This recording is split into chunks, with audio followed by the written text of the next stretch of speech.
ఓటుకు నోటు కేసులో ఇంకొక కీలక పరిణామం జరిగింది. రేవంత్ రెడ్డికి క్రమక్రమంగా ఉచ్చు బిగుస్తుందనే చెప్పాలి ఈ కేసులో.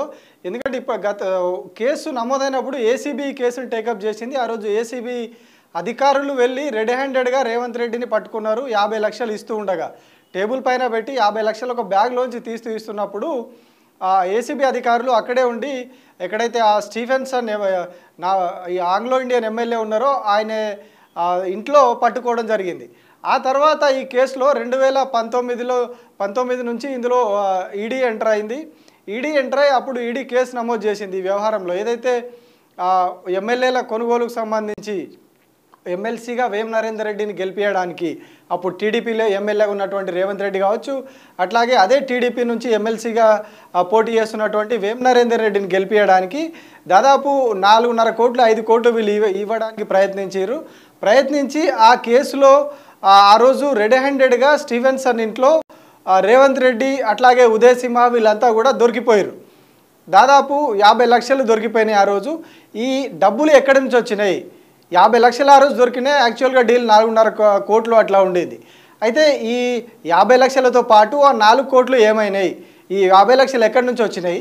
ఆ 4 కోట్లు ఎక్కడి నుంచి తీసుకొస్తామన్నారు? ఈ డబ్బుల వ్యవహారం ఉంది ఈ కేసులో. కాబట్టి అవినీతితో పాటు ఒక ప్రజాప్రతినిధి అవినీతికి పాల్పడడంతో పాటు డబ్బులకు సంబంధించిన లావాదేవీ ఇందులో ఉన్నది. కాబట్టి 2019 ఆ టైంలో ఈ కేసులోకి ఈడీ ఎంటర్ అయింది. అప్పుడు ఎవరైతే ఈ వేం నరేందర్ రెడ్డి ఎమ్మెల్సీగా అప్పుడు కంటెస్ట్ చేసిన టీడీపీ నుంచి వేం నరేందర్ రెడ్డికి అట్లాగే ఆయన కుమారులకు ఎన్ఫోర్స్మెంట్ అధికారులు అప్పుడు నోటీసులు ఇచ్చారు. ఈ కేసులో విచారణకు కూడా పిలిచారు వాళ్ళని. వేం నరేందర్ రెడ్డి విచారణకు కూడా హాజరయ్యారు. ఈ కేసుకు సంబంధించి ఆ డబ్బులు ఎట్లా వచ్చినాయి, ఎవరు దీని వెనకాల ఉన్నారనే దానిపైన ఆ రోజు ఈడీ అధికారులు విచారణ చేయడం జరిగింది. సో ఆ క్రమంలో జరిగినటువంటి వ్యవహారం తర్వాత ఆ కేసులో నాంపల్లి కోర్టులో ఇవాళ విచారణకు వచ్చింది. గతంలో విచారణ జరిగింది, ఇవాళ ఇంకొకసారి విచారణకు వచ్చింది. అయితే ఇవాళ రేవంత్ రెడ్డి ప్రత్యక్షంగా హాజరు కావాల్సి ఉంది. రేవంత్ రెడ్డి అట్లాగే ఉదయ్ సింహ, సెబాస్టియన్, వేం నరేందర్ రెడ్డి కుమారుడు కృష్ణ కీర్తన్, సండ్ర వెంకటరమణ వీళ్ళంతా కూడా కోర్టుకి ప్రత్యక్షంగా ఇవాళ హాజరు కావాల్సి ఉంది. కానీ వీళ్ళెవరు కూడా కోర్టుకి హాజరు కాలేదు. కేవలం మత్తయ్య మాత్రమే కోర్టుకు హాజరయ్యారు ఇవాళ నాంపల్లి కోర్టుకు. సో దీని మీద కోర్టు సీరియస్ అయింది. రావాలని చెప్పినా కూడా మీరు ఎందుకు రాలేదు, హాజరు కాలేదని. సో వీళ్ళు దాన్ని ఎగ్జంప్షన్ చేయాలని చెప్పి పిటిషన్ వేసిరు, కోర్టును కోరిరు. నెక్స్ట్ తర్వాత విచారణకు వీళ్ళు హాజరవుతారని చెప్పారు. సో అక్టోబర్ 16వ తారీఖున ఖచ్చితంగా వీళ్ళు విచారణకు హాజరు కావాలి, నాంపల్లి కోర్టుకు హాజరు కావాలి. ఎవరైతే తెలంగాణ ముఖ్యమంత్రిగా ఉన్నటువంటి రేవంత్ రెడ్డి కావచ్చు, అట్లాగే రాష్ట్ర ప్రభుత్వ సలహాదారుగా ఉన్నటువంటి వేం నరేందర్ రెడ్డి కొడుకు కృష్ణ కీర్తన్ కావచ్చు, అట్లాగే మాజీ ఎమ్మెల్యే సండ్ర వెంకట వీరయ్య కావచ్చు, ఈ మిగతా వాళ్ళందరూ కూడా ఈయన సన్నిహితుడు ఉదయ్ సింహ, సెబాస్టియన్ వీళ్ళందరూ కూడా ఈ నెల వచ్చే నెల 16వ తేదీన ఖచ్చితంగా నాంపల్లి కోర్టుకు హాజరు కావాలని చెప్పేసి కోర్టు ఆదేశాలు ఇవ్వడం జరిగింది. సో ఇప్పటికే సుప్రీంకోర్టులో ఈ కేసు నడుస్తూ ఉన్నది, వేరే రాష్ట్రాన్ని బదిలీ చేయాలన్న ఇష్యూలో. సో ఆ కోర్టు కూడా ఏం చెప్పిందంటే ఎట్లాంటి ప్రభావితం చేయొద్దు సాక్షులను అది అని చెప్పేసి ఇక్కడే కేసు కొనసాగేలాగా చేసింది. ఈ క్రమంలోనే ఇప్పుడు ఈడీకి సంబంధించిన కేసులో కూడా వేగం పెరిగిందని చెప్పాలి. ఎందుకంటే ఇది ఓన్లీ అవినీతికి సంబంధించి ఎమ్మెల్యేల కొనుగోలే కాదు, ఇందులో కోట్లాది రూపాయల లావాదేవీలు జరిగినాయి. ఈ డబ్బులు 50 లక్షలు ఆ రోజు తీసుకొచ్చిన 50 లక్షలు రెడ్ హ్యాండెడ్గా ఏసీబీకి దొరికినాయి. ప్లస్ మిగతా 4.5 కోట్ల రూపాయలు ఎక్కడి నుంచి తెస్తున్నారు వీళ్ళు, ఎవరి కోసం ఎవరు పెట్టిరు అనే దాని మీద ఈ వ్యవహారం అంతా నడిచింది. అయితే ఇందులో ఎప్పుడైతే 2019లో వేం నరేందర్ రెడ్డి అట్లాగే ఆయన కొడుకులకు ఆ రోజు నోటీసులు ఇచ్చింది కోర్టు. ఆ తర్వాత 2021 మే 27 నాడు ఇందులో ఈ ఓటుకు నోటు కేసు మీద ఈడీ కేసు ఫైల్ చేసి అందులో రేవంత్ రెడ్డిని ప్రధాన నిందితుడిగా చేర్చింది. ప్రస్తుతం మన రాష్ట్ర ముఖ్యమంత్రిగా ఉన్నటువంటి రేవంత్ రెడ్డిని ఈ మనీ లాండరింగ్ యాక్ట్ ప్రకారం అంటే వీళ్ళు ఈ దాదాపు 4.5 కోట్ల రూపాయలు ఎక్కడి నుంచి తీసుకొచ్చిర్రు, ఇది బ్లాక్ మనీ అని చెప్పేసి ఇందులో అనుమానాలున్నాయి. కాబట్టి అప్పటికే వేం నరేందర్ రెడ్డిని విచారించి వాళ్ళ కొడుకులను విచారించింది. సో ఆ తర్వాత 2021 మే 27న ఈ కేసు ఫైల్ చేస్తున్నట్టుగా ఈడీ ప్రకటించి అందులో రేవంత్ రెడ్డిని ప్రధాన నిందితుడిగా వేం నరేందర్ రెడ్డి అట్లాగే మిగతా వాళ్ళందరినీ కూడా ఎవరైతే ఉదయ్ సింహ, సెబాస్టియను, మన సండ్ర వెంకట వీరయ్య వీళ్ళందరినీ కూడా ఆ కేసులో నిందితులుగా చేర్చింది. అప్పటి నుంచి ఈ కేసు నడుస్తూ ఉన్నది. సో అప్పటి నుంచి జరుగుతా ఇప్పుడు ఈ కేసు ఇవాళ నాంపల్లి కోర్టులో విచారణకు వచ్చింది. గతంలో కూడా ఇందులో విచారణ జరిగింది. సో ఇవాళ రేవంత్ రెడ్డి హాజరు కావాల్సి ఉంది, కానీ ఆయన హాజరు కాలేదు. సో ఈ క్రమంలోనే మరోవైపు సుప్రీంకోర్టులో ఈ కేసు నడుస్తూ ఉన్నది. మొన్న ఏదైతే వేరే రాష్ట్రానికి మధ్యప్రదేశ్కు బదిలీ చేయాలని మాజీ మంత్రి జగదీశ్వర్ రెడ్డి వేసిన పిటిషన్ పైన కోర్టు ఒక ఆర్డర్ ఇచ్చింది. ఏమని అంటే వేరే రాష్ట్రానికి బదిలీ చేయలేము, ఇక్కడే కొనసాగుతుంది విచారణ. కానీ విచారణ అధికారులు ఎవరు కూడా రేవంత్ రెడ్డికి రిపోర్ట్ చేయొద్దు, ముఖ్యమంత్రికి రిపోర్ట్ చేయొద్దు, సిపి కావచ్చు మిగతా అధికారులు ఎవరైతే ఈ ఓటుకునేటు కేసు సంబంధించిన వ్యవహారాలు చూస్తున్నారో ఇవన్నీ కూడా సీఎంకు రిపోర్ట్ చేయొద్దు మీరు అని చెప్పేసి కోర్టు ఆదేశాలు ఇచ్చింది. కానీ ఆ రోజు కేసు అంతా డిస్పోజ్ చేసింది కోర్టు అని అనుకున్నారు. కానీ కోర్టు ఇంకో విషయం ఏం చెప్పింది అంటే ఏ క్షణంలో అయినా ఏ క్రమంలో అయినా ఈ కేసులో సాక్ష్యాలు మీరు సంపాదిస్తే దేనికి సంబంధించి అంటే ఈయన ప్రభావితం చేసిండు, కేసును సాక్షులను ప్రభావితం చేస్తున్నాడు, విచారణ అధికారులను ప్రభావితం చేస్తున్నాడు రేవంత్ రెడ్డి అనుకొని మీరు దానికి సంబంధించిన ఏవైనా సాక్ష్యాధారాలు మీకు దొరికితే మీరు మళ్ళీ కోర్టుకు రావచ్చు అని చెప్పేసి ఆ రోజు సుప్రీంకోర్టు కూడా ఆ రోజు ఆదేశాలు ఇవ్వడం జరిగింది. సో ఇదంతా కూడా సుప్రీంకోర్టులో నడుస్తూ ఉన్నది. సో కేసును డిస్పోజ్ చేయకుండా అధికారులు ఎవరు కూడా ఆయనకు రిపోర్ట్ చేయకూడదు అని చెప్పేసి డీజీపీ కావచ్చు ఈ కేసులో మిగతా ఉన్నతాధికారులు ఎవరు కూడా ఇన్వాల్వ్ కావద్దని చెప్పేసి కోర్టు క్లియర్ కట్గా ఆ రోజు ఆదేశాలు ఇచ్చింది. ఏసీబీ డీజీ కావచ్చు మిగతా అధికారులు ఉన్నతాధికారులు ఎవరు కూడా ఇందులో విచారణ కావద్దని చెప్పేసి చేసింది. అయితే ఎప్పుడైతే ఈడీ ఈ కేసు నమోదు చేసిందో ఒకసారి మనం మళ్ళీ వెనక్కి వెళితే 2021లో మే 27న ఎప్పుడైతే ఈడీ కేసు నమోదు చేసిందో ఇందులో కేవలం రేవంత్ రెడ్డిని మాత్రమే ప్రధాన నిందితునిగా పేర్కొన్నది.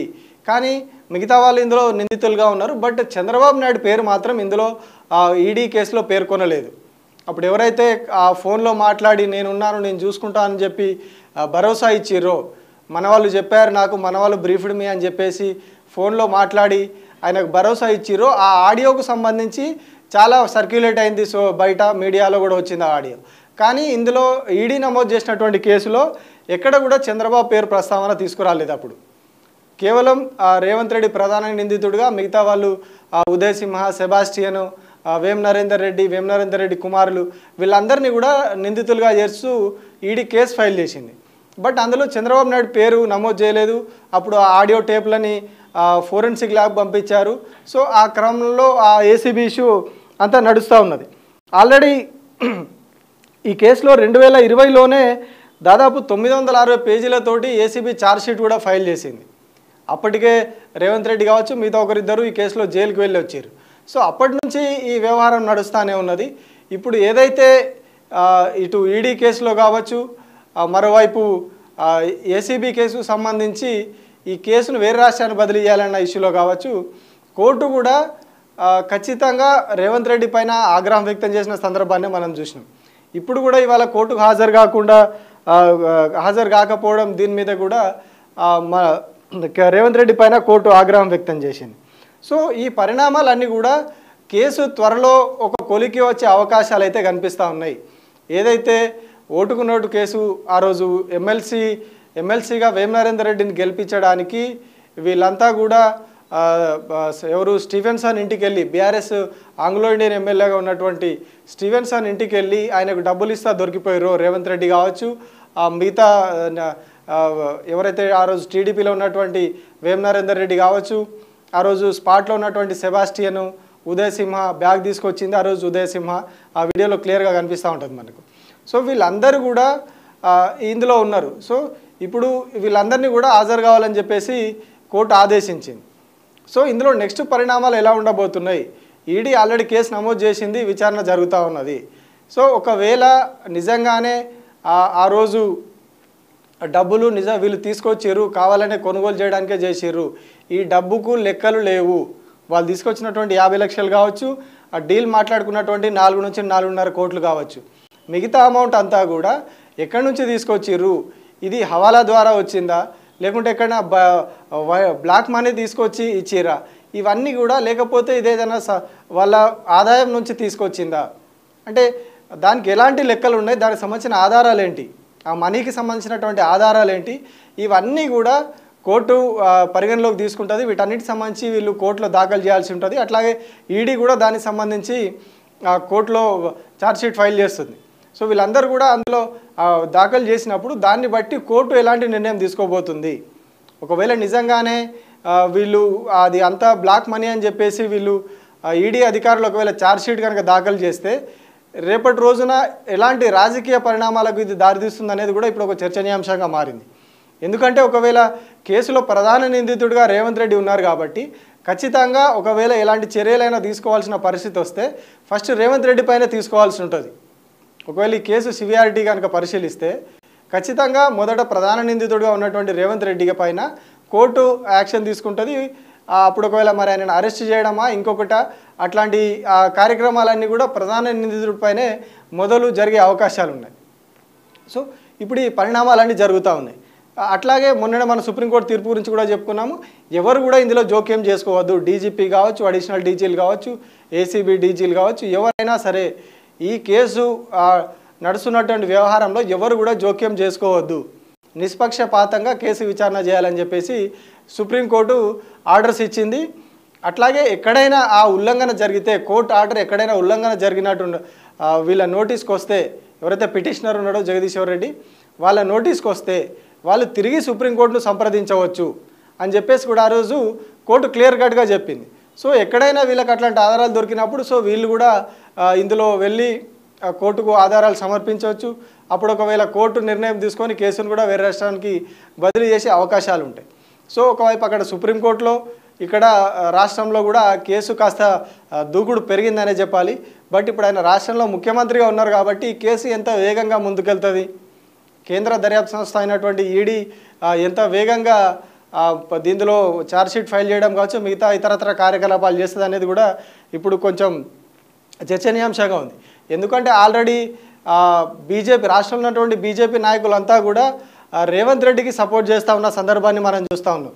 ఆయన ఎక్కడ కూడా ప్రజా సమస్యల విషయంలో ప్రశ్నించకుండా ఆయన చేస్తున్న కార్యక్రమాలను సమర్థిస్తూ హైడ్రా కావచ్చు, ఇతరత్ర పేదల ఇళ్లను కూల్చినప్పుడు, మహబూబ్నగర్లో పేదల ఇళ్లను కూర్చినప్పుడు కానీ ఇట్లా మిగతా చాలా అంశాల్లో ప్రభుత్వానికి, రాష్ట్ర ప్రభుత్వానికి ఒక బీజేపీ కాంగ్రెస్ రెండు ప్రత్యర్థి పార్టీలు అని చెప్పుకునే వాళ్ళు ఈ రాష్ట్రంలో మాత్రం బీజేపీ ఎక్కడ కూడా ప్రజా సమస్యల మీద బయటకు వచ్చి ప్రశ్నించిన దాఖలాలు కనిపిస్తలేవు. వీళ్ళంతా కూడా రాష్ట్ర ప్రభుత్వానికి ముఖ్యంగా రేవంత్ రెడ్డికి సపోర్ట్గానే మాట్లాడుతూ ఉన్నారు. బీజేపీ ఎంపీలు కావచ్చు కొందరు, అట్లాగే ఉన్నటువంటి మాజీ అధ్యక్షుడు, ప్రస్తుత అధ్యక్షుడు కావచ్చు, ఇంకా కొందరు నేతలు కావచ్చు, ఒకరిద్దరు మీద అందరు కూడా వీళ్ళకే సపోర్ట్ చేస్తూ ఉన్నారు. సో ఈ నేపథ్యంలో కూడా అనుమానాలు కలుగుతూ ఉన్నాయి. ఎందుకంటే గతంలో రేవంత్ రెడ్డి ఇట్లాంటి కామెంట్స్ చేసిర్రు కవితకు బెయిల్ వచ్చినప్పుడు, ఇందులో ఇన్ఫ్లుయెన్స్ ద్వారానే బెయిల్ వచ్చింది అని చెప్పేసి ఆయన అప్పుడు మాట్లాడారు. కాబట్టి సో సేమ్ ఆ ఇష్యూ ఇప్పుడు ఇక్కడ రిఫ్లెక్ట్ అవుతూ ఉన్నది. ఈ బీజేపీ వాళ్ళు రేవంత్ రెడ్డికి సపోర్టివ్గా మాట్లాడడం, ఈ వ్యవహారాలన్నీ కూడా సేమ్ మొన్న రేవంత్ రెడ్డి చేసిన కామెంట్స్కి వీటికి సిమిలారిటీస్ అయితే కనిపిస్తూ ఉన్నాయి. ఏం జరుగుతుంది నెక్స్ట్ ఈ కేసులో, ఇప్పుడు వేగంగా పోతున్నట్టు కనిపించినా నెక్స్ట్ స్టెప్లో ఏం జరుగుతుంది అనేది కొంచెం సస్పెన్స్గానే ఉన్నది. బట్ ఒక వేగం అయితే పెరిగింది. 2015 నుంచి దాదాపు 9 ఏళ్ళు అయిపోతున్నది ఇప్పటికీ ఈ కేసు జరిగి. రేవంత్ రెడ్డి కొద్ది రోజులు జైలుకి వెళ్ళి వచ్చిర్రు, ఇప్పుడు ముఖ్యమంత్రి అయ్యారు. సో ఇప్పటివరకు కూడా కేసు తేలలేదు. గతంలో బీఆర్ఎస్ 10 ఏళ్ళు ప్రభుత్వంలో ఉన్నప్పుడు వాళ్ళ ప్రభుత్వంలోకి వచ్చిన మరుసటి ఏడాదే ఈ ఘటన జరిగింది. సో అప్పటి నుంచి ఇప్పటి వరకు దశాబ్ద కాలం పాటు కేసు కొనసాగుతూనే ఉన్నది. సో ఇప్పటివరకు అది ఎటు తేలలేదు. ఇప్పుడు కొంచెం కదలిక వచ్చినట్టు కనిపిస్తూ ఉన్నది. సో ఇప్పుడు ఈడీ కేసులో వీళ్ళు ఏం నిర్ణయం తీసుకుంటారు అనేది కీలకంగా మారింది. దర్యాప్తు సంస్థ ఈడీ మరి ఏం అందులో వాళ్ళు ఫైల్ చేస్తారు కోర్టులో, దీనికి సంబంధించి డబ్బులకు సంబంధించి మరి ఎప్పుడైతే వాళ్ళు 2021లో కేసు నమోదు చేసారు, ఇప్పటికి 4 ఏళ్ళు ఈ ఏడాదితో. సో ఈ గ్యాప్లో వాళ్ళు ఎట్లాంటి ఆధారాలు సేకరించారు ఈ కేసులో, రేపు కోర్టుకు 16వ తారీఖు రోజున వాళ్ళు కోర్టుకు ఏం చెప్పబోతా ఉన్నారు, రేవంత్ రెడ్డి అండ్ టీం కూడా కోర్టుకు ఏం చెప్పబోతా ఉన్నది, ఇదంతా కూడా చాలా ఇంట్రెస్టింగ్గా మారింది ఇప్పుడు.